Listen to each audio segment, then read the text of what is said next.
नमस्कार, आप देख रहे हैं सिटी सेंटर शो। मुंबई से मैं हूं पूजा भारद्वाज। मुंबई में बांद्रा के भाभा अस्पताल के बाहर इस वक्त मैं मौजूद हूं। आपको बता दूं कि मुंबई में जो कुल 9 सेंटर्स हैं वैक्सीनेशन ड्राइव के लिए, टीकाकरण के लिए, उनमें से एक सेंटर ये भी है जहां वैक्सीन दी जानी है। और पहले माले पर आपको बता दूं कि वैक्सीनेशन की तैयारियाँ हो चुकी हैं और पहले माले पर बड़ी संख्या में पुलिसकर्मी भी मौजूद हैं। तो तमाम जो ऐसे सेंटर्स हैं मुंबई में जहाँ टीकाकरण होना है, वहाँ पुलिस की भी सुरक्षा बढ़ाई गई है और वैक्सीन उन तमाम सेंटर्स पर धीरे धीरे पहुंचाई जा रही है। और ये तो हमने भाभा अस्पताल की आपको जानकारी दे दी। अगर मुंबई शहर की बात करें तो यहाँ पर सबसे बड़ा जो वैक्सीनेशन सेंटर है वो BKC कोविड जंबो अस्पताल में उसकी तैयारी हुई है और वहीं पर CM उद्धव ठाकरे कल 10:30 बजे पहुँचने वाले हैं इस टीकाकरण को लॉन्च करने के लिए। तो महाराष्ट्र में जो कि कोरोना का एपिसेंटर रहा है ये राज्य, वहाँ किस तरह से टीकाकरण की तैयारियां हैं, व्यवस्था पूरी किस तरह से की गई है, कितने सेंटर्स होंगे, पहले चरण में किन किन लोगों को वैक्सीन दी जानी है, तमाम ये जानकारियां इस रिपोर्ट में देखिए। देश के 18% कोविड केस महाराष्ट्र से हैं और 34% मौतें भी इसी राज्य ने देखी हैं। अब टीकाकरण के साथ ही कोरोना को मात देने की अंतिम जंग शुरू हो चुकी है। केंद्र की गाइडलाइन के मुताबिक महाराष्ट्र ने इस सबसे बड़े अभियान के लिए 511 सेंटर्स तय किए हैं। हर सेंटर में 100 यानी राज्य में एक दिन में 51,100 लोगों को वैक्सीन दी जानी है। राज्य ने इसके लिए 16,000 स्टाफ को ट्रेनिंग दी है। हर सेंटर में 1 से 2 डॉक्टर की मौजूदगी रहेगी। पहले चरण के लिए 9,30,000 हेल्थ केयर वर्कर रजिस्टर हुए हैं। 10 दिनों में इस चरण के पूरा होने की उम्मीद है। दूसरे चरण के लिए पुलिसकर्मी, सफाई कर्मी, सुरक्षा गार्ड जैसे फ्रंट लाइन वर्कर्स 25 जनवरी तक रजिस्टर किए जा रहे हैं। महाराष्ट्र को 9,25,000 कोविशील्ड और 20,000 को वैक्सीन की डोज मिली हैं। Aurangabad, Solapur, Nagpur, Mumbai, JJ medical college और पुणे, अमरावती के सिविल अस्पताल जैसे 6 सेंटर्स में कोवैक्सीन की डोज 10,000 लोगों को दी जाएगी। महाराष्ट्र को वैक्सीन की डोज कम मिली है, ऐसी आवाज शुरुआत में उठी, लेकिन महाराष्ट्र के नोडल अफसर medical education and research TP लहाने ने साफ किया है कि पहले फेज के लिए डोज पर्याप्त मात्रा में है। आज अपने पास आज जो है वो जितना अपने को देना है वो अपने को देना है, उससे जो 9 लाख डोज पर्याप्त हो गए हैं और ये डोज आगे के डोज वो मिलने वाले हैं। इसलिए ऐसा कोई नहीं कि डोज पर्याप्त नहीं हो गए हैं, डोज मिल गए हैं और जैसा ही ये डोज होते आएंगे दिए जाएंगे तब तक दूसरा वैक्सीन और आ जाएगा। पुणे में 8 तो मुंबई में 9 सेंटर्स फिलहाल तय हुए हैं। हमने करीबन 9 सेंटर हमने शुरू किए हैं। 9 सेंटर में करीब 12,000 से ज़्यादा लोग एक ही दिन में वैक्सीनेट कर पाएंगे, ऐसी हमने व्यवस्था बना रखी है। यहाँ पे करीबन 75 बूथ हमने रखे हैं। देश के पहले मेकशिफ्ट कोविड अस्पताल Mumbai BKC Covid jumbo hospital में 15 बूथ तैयार हैं। यहाँ के डीन डॉक्टर डेरे ने NDTV को टीकाकरण की तैयारियां दिखाते हुए बताया कि एक दिन में यहाँ 2,000 लोगों को टीका लगाने की तैयारियां हैं। ICU बेड भी तैयार हैं। अगर 15 यूनिट हम 2 शिफ्ट चलाने के हमको आदेश है महानगर पालिका के, अगर 16 घंटे हम चलाते 15 यूनिट 2,000 से 2,25,000 तक हम पर डे यहाँ कर सकते। यहाँ भी हमारा एक डॉक्टर रहेगा, यहाँ एक सिस्टर रहेगी। आप देखिए LED डिस्प्ले, यहाँ सारा इन्फॉर्मेशन चलते रहेगा। यहाँ कुछ भी अगर किसी को थोड़ी भी तकलीफ हो जाती है, यहाँ से हमने एक AFI मॉनिटरिंग रूम जो ऑलरेडी कर चुके हैं, वहाँ पे विदिन अ मिनट वहाँ पे लिया जाएगा। यहाँ हमारे इंटेंसिविस्ट रहेंगे, आप देख सकते हो। तो ये पूरी ICU फैसिलिटी भी तैयार की गई है। केयर यूनिट ही है हमारा यहाँ पे। कितना भी सीरियस पेशेंट अगर गलती से हो भी गया, यहीं के वहाँ हमको ट्रीट करने की सुविधा कर चुके हैं। तो अब ऐसा लगता है सर कि ऐसी भी स्थिति आएगी क्या? नहीं लगता है, लेकिन बट यू डोंट नो, तैयारी हमारी होनी चाहिए। क्या होता है कि लोगों को ये डर नहीं चाहिए कि मैं अचानक सीरियस हो गया। जो भी रूमर्स आज वैक्सीन के फैलाए जा रहे हैं गलती से, उसमें कई जगह ऐसा भी लिखा है कि मर भी सकता है इंसान। तो उनको ये भी डर नहीं रहना चाहिए कि महानगर पालिका अगर मैं वैक्सीन देते ज़्यादा सीरियस हुआ तो मुझे बेड मिलेगी कि नहीं, ये मिलेगी कि नहीं। तो हमने उसको अटैच करके पूरा क्रिटिकल केयर यूनिट बना दिया। कोरोना की जंग लंबी चली, अब टीकाकरण अभियान भी काफी वक्त तक चलना है। स्वास्थ्य कर्मी डटे हैं, उम्मीद है ये आखिरी इम्तिहान हो। मुंबई से पूजा भारद्वाज, NDTV इंडिया। और देश की राजधानी दिल्ली में भी टीकाकरण की तैयारियां पूरी कर ली गई हैं। वैक्सीनेशन सेंटर्स पर वैक्सीन पहुंचाई जा चुकी है। देश का सबसे बड़ा कोरोना अस्पताल रहा दिल्ली का लोकनायक अस्पताल अब कोरोना के टीके लगाने को तैयार है। शनिवार को दिल्ली के मुख्यमंत्री अरविंद केजरीवाल यहां आकर वैक्सीनेशन कार्यक्रम का उद्घाटन करेंगे। शुक्रवार दोपहर यहां वैक्सीन पहुंची तो तालियां बजाकर स्वागत हुआ। अब यहाँ एक खुशी का लम्हा है। लम्हा इसलिए कि देखिए, पहले तो जो डॉक्टर्स और यहाँ पर सारा स्टाफ है इस समय तालियां बजा के स्वागत कर रहा है। स्वागत किसका कर रहा है? वैक्सीन का। और ये देखिए, वैक्सीन की जो यहाँ पे पहली खेप थी, जो 16 जनवरी से वैक्सीन लगनी है, वो यहाँ पर आ गई है। इन्हीं बॉक्सेस के अंदर वैक्सीन रखी है और 16 जनवरी को यहीं से दिल्ली का जो वैक्सीनेशन अभियान है वो शुरू होगा। सब लोग बहुत ही खुशी से, एक उत्साह के रूप में और एक पर्व के रूप में हम इसको देख रहे हैं और ये हमारे लिए एक बहुत बड़ी उपलब्धि है कि सभी लोग इस वैक्सीन को लगाने के बाद जो सेफ्टी का जो इशू है वो हमारे जो स्वास्थ्यकर्मी हैं उसमें पूरे तरह से निश्चिंत हो जाएंगे। दिल्ली सरकार ने ये तय कर दिया है कि किस अस्पताल में कौन सी वैक्सीन लगेगी। दिल्ली सरकार के अस्पतालों और प्राइवेट अस्पतालों में बनी 75 वैक्सीनेशन साइट पर सीरम इंस्टीट्यूट की वैक्सीन कोविशील्ड लगेगी, जबकि केंद्र सरकार के अस्पतालों में बनी 6 वैक्सीनेशन साइट पर भारत बायोटेक की कोवैक्सीन लगेगी। दिल्ली सरकार का कहना है कि ऐसा इसलिए किया गया ताकि वैक्सीन मिक्सअप ना हो। जिस व्यक्ति को पहली डोज जिस वैक्सीन की लगे, दूसरी डोज भी उसी वैक्सीन की लगने में कोई गड़बड़ ना हो। जो भी वैक्सीन लगेगी एक सेंटर में एक ही तरह की लगेगी। अब वो डिवीजन तो उसके बारे में इसमें फर्क नहीं पड़ता कौन से कहाँ पर है, पर एक सेंटर में एक तरह की लगेगी। तो सर कारण क्या है कि मतलब ये एक तरह का डिवीजन किया गया है? नहीं, मिक्सअप इसलिए नहीं कर सकते कि जिसको जो वैक्सीन लगी है 1 महीने बाद वही लगनी होती है, तो उनको मिक्सअप नहीं किया जा सकता। एक सेंटर को एक ही वैक्सीन के रखा है। वैक्सीनेशन की शुरू में रफ्तार धीमी रहेगी और अभी केवल स्वास्थ्य कर्मियों को ही लगेगी। धीरे धीरे वैक्सीनेशन साइट की संख्या बढ़ेगी और टीके लगवाने वालों की संख्या भी। कोरोना के लिहाज से हमें 2 तारीखें जरूर याद रखनी चाहिए। पहली 30 जनवरी 2020 जब भारत में पहले कोरोना मामले की पुष्टि हुई थी, और दूसरी 16 जनवरी 2021 जब देश में कोरोना से बचाव के लिए पहला टीका लगने जा रहा है। दिल्ली से मैं शरद शर्मा, एनडीटीवी इंडिया। और कर्नाटक में जिन 3 लोगों को सबसे पहले वैक्सीन लगाई जानी है, उनसे बात की हमारे सहयोगी नेहाल किदवई ने और जाना कि क्या उनके अंदर किसी तरह का डर है और वैक्सीन पर किस तरह से वो भरोसा कर पा रहे हैं। देखिए बातचीत। Why are you so confident?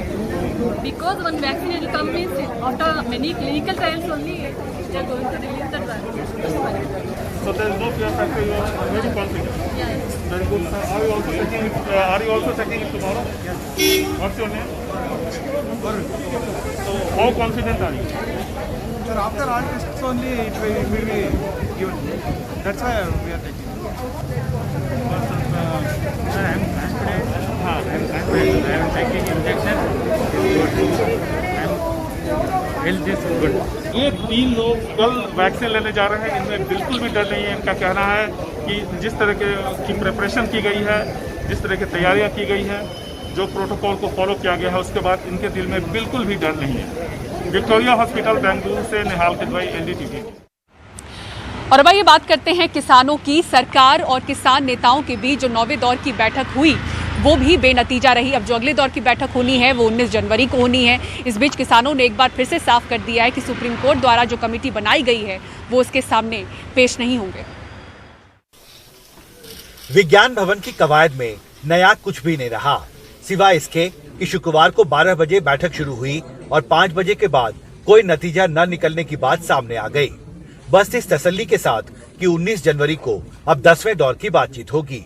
सरकार ने विभिन्न दौरों में किसान यूनियन की जो बातचीत हुई है उसमें बहुत सारी उनकी जो शंकाएं हैं उनको पहचान किया है और उन शंकाओं को दूर करने के लिए अपना मत भी व्यक्त किया है और यूनियंस को लिखित प्रस्ताव भी सरकार की ओर से दिया गया है।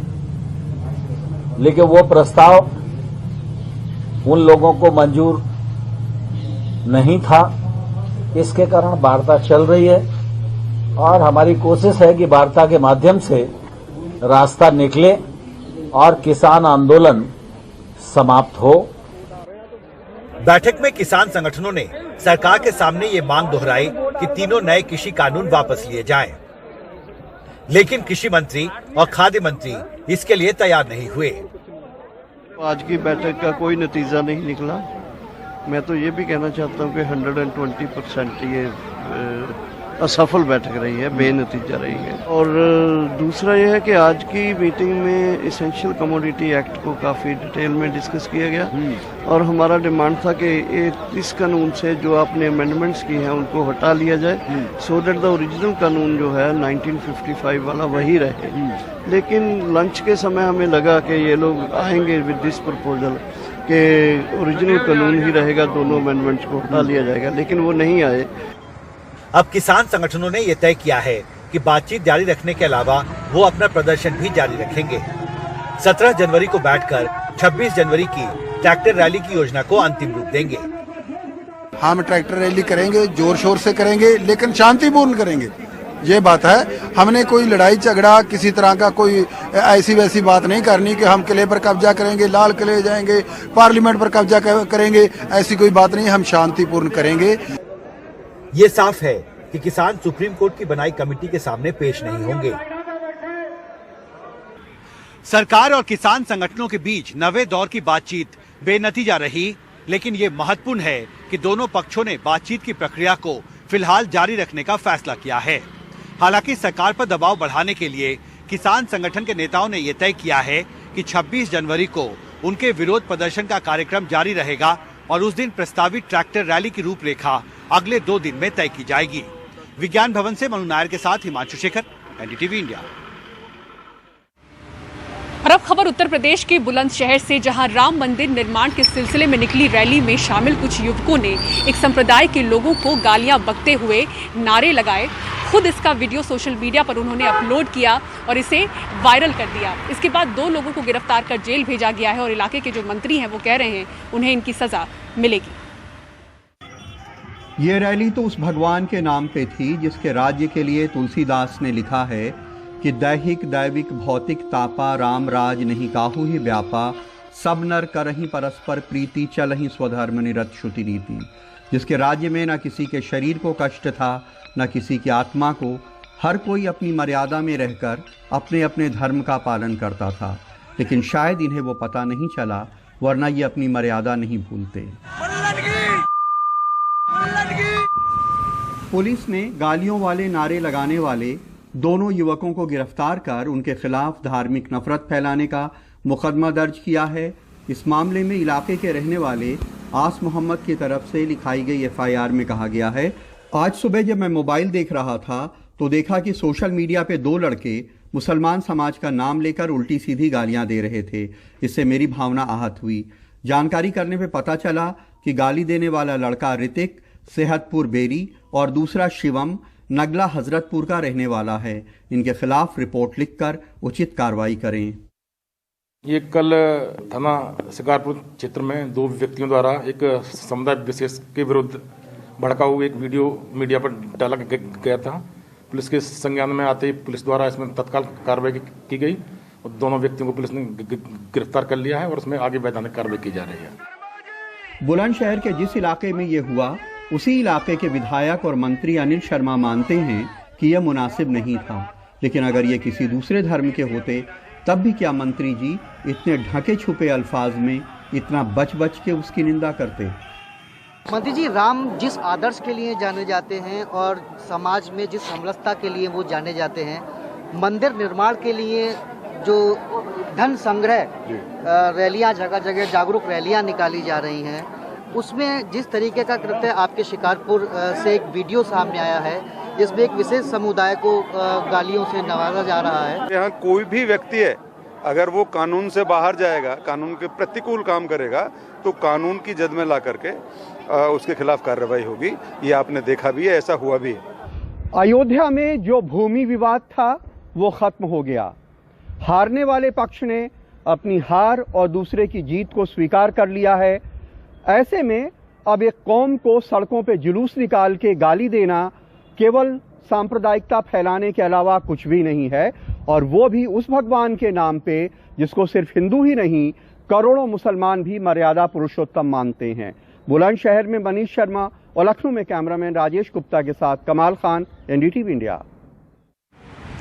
और आर्मी डे परेड में किस तरह से दिखा भारत का स्वॉर्म ड्रोन दिखाएंगे आपको एक ब्रेक के बाद। देखते रहिए सिटी सेंटर शो। आधुनिक तकनीकियों से सजग, दुश्मन के ठिकानों को सफलतापूर्वक बर्बाद करने के लिए।